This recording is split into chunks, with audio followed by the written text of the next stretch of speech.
اعوذ بالله من الشیطان الرجیم بسم الله الرحمن الرحیم. پښتنو پکار داوا چې مونږ پښتنو په خپله پښتنه خاوره باندې د پښتو او پښتونولۍ دننه یو ښایسته باعزته او خوشحاله ژوند لرلی چې زمونږ پښتو پښتونولي پکې بچ وي، زمونږ په وسایلو زمونږ اختیار وي، مونږ پکې یو ښایسته ژوند تېرولی.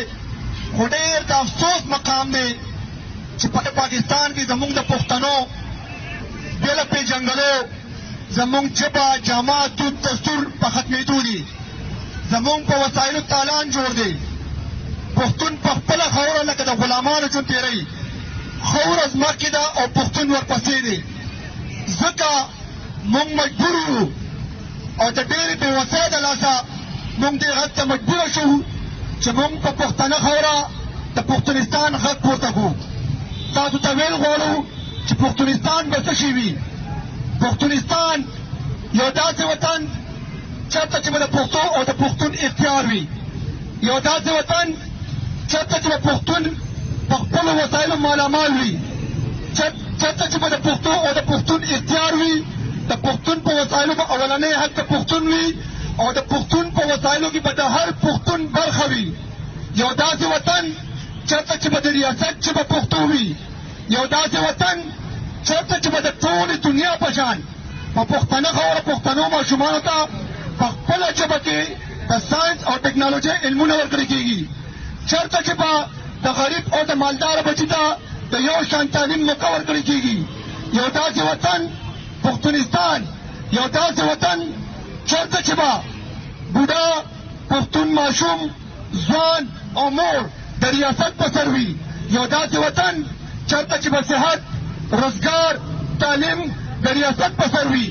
دغه پښتونستان د پښتنو د ټولو مسلو واحد حل دی. که تاسو غواړئ چې موږ د خپل تاریخ سره تړلې پاتې شو، موږ د خپل پښتو پښتونولۍ سره تړلې پاتې شو، زموږ په وسایلو زموږ اختیار راشي، زموږ په وسایلو کې عام پښتون ته برخه ملو شي، زموږ بچي حقیقي تعلیم حاصل کړي، کم چې په خپله ژبه کې د زده کړې نه بغیر ممکن نه دي. نو د دې واحد او واحد یوه لار ده چې موږ په دې جعلي نظام، په دې جعلي اسلامي جمهوري نظام کې موږ د بغاوت اواز پورته کړو او موږ په خپله خاوره باندې اختیار لرو. امید لرم چې تاسو به زما په خبره پوه شوي یئ. دا ملګری ته د دې خبرو لږ غوندې وضاحت کول غواړي. اعوذ بالله من الشیطان الرجیم بسم الله الرحمن الرحیم. ملګرو زما د مشر عبید منیر خان یوه خبره وکړه چې په پښتنه خاوره زموږ چې کوم وسایل دي په هغې کې د هر پښتون برخه، نو دې وضاحت درته کول غواړم.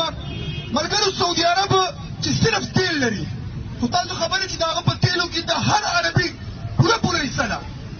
د هغې چې ماشوم هم پیدا شي نو په هغه تیلو کې د هغه حصه پیدا شي. زموږ دلته تیل شته، ګیس شته، موږ کاڼې لرو، موږ غرونه لرو، موږ اوبه لرو، موږ قیمتي معدنیات لرو، خو د بده مرغه بیا هم په هغې کې زموږ حق نشته. نو موږ مجبور یو چې په دغه خاوره باندې موږ د پښتونستان غږ پورته کړو. عبید صاحب خبره وکړه چې پښتنو ته په خپله ژبه کې تعلیم، د دنیا ټول ترقي یافته قومونه خپلو ماشومانو ته په خپله ژبه کې تعلیم ورکوي. د بده مرغه موږ د دې نعمت نه محرومه یو. دلته انشاءالله په پښتونستان کې به په خپله ژبه کې او یو شان نظامي تعلیم وي. د غریب او مالداره بچي ته به یو شان نظامي تعلیم وي چې د مخکې تلو ته ټولو ته یو رنګ کې موقع وي. بوډا چې په تېر عمر د یو د بل لاس ته کښېني، انشاءالله تعالی ریاست به هغه ته دومره مرسته ورسره کوي چې هغه به د چا لاس ته نه کښېني. ښځه چې کوم ماشوم راوړي هغه ښځه هغه ته به انشاءالله تعالی سټیټ دومره هر څه ورکوي، دومره مرسته وکړي چې هغه سره به د خپل بچي د کېڼې نه بلکې د تربیت خم وي. نو ملګرو موږ مجبور یو، موږ موافق الفطرت خبره نه کوو. که چېرې موږ ته زموږ دغه حقوق ترلاسه وي نو موږ به هېڅکله دا خبره نه کړې، خو موږ مجبور یو چې په دې خاوره د پښتونستان غږ پورته کړو. ډېره مننه. دا ملګري تاسو لکه حضورم دا یو بل ملګری څه وایي. زما ملګرو یو خبره وکړله، تاسو دلته څومره کسان چې ولاړې تاسو یو ټاپوي چې اخلئ که نه هغې کې تاسو حکومت ته ټیکس ورکوئ. تاسو ته پته ده تاسو ټول ټیکسونه ورکوئ، خو تاسو تعلیم په خپلو پیسو کوئ، علاج په خپلو پیسو کوئ، د چت سوری تاسو په خپله ځان ته ګورئ، په مزدورو پسې عربستان دنیا تاسو ستړې کړه. دا داسې ریاست دی چې تاسو ته دا حقوق پکې نه میلاوېږي، تاسو نه ټیکس اخیستلی کېږي. او ته تعلیم چې کم تعلیم ته کوې، تا ته پته ده چې زه کم تعلیم زما بچی کوي. تاسو ته پته نشته تاسو به چې هغه تعلیم کوي چې تاسو د کوم دشمن جوړیږي. تاسو ته ځان ته وجود چې کوم باندې تاسو پښتانه یادېږي د دې دشمن جوړیږي. تاسو خبرې چې تاسو ماشوم چې د پنجاب لپاره تاسو سره جګړه کوي تاسو پنجابیانو تاسو په کور کې دشمنان پیدا کړي دي. تاسو نظام د پیسې هم تو ورکوه دشمنان هم تاسو بچي وي دلته. خدای ته وګورئ په دې باندې لږ سوچ وکړئ. موږ دا نه وایو الله دې وکړي چې موږ د ډاکټر خان تحریک ته سوچ غلط ثابت شي. خو دا ګوره دا خبره لري نه ده دلته چې حقوق نه میلاوېږي موږ به څه کوو؟ موږ به خامخا د آزاد پښتونستان جوړولو کوشش کوو. موږ به انشاءالله آزاد پښتونستان جوړوو. دې کې تاسو دا وګورئ لکه د موږ ملګري به اوس پاڼې درکړي په دې باندې زموږ نمبر هم شته په دې باندې زموږ د دفتر پته هم شته.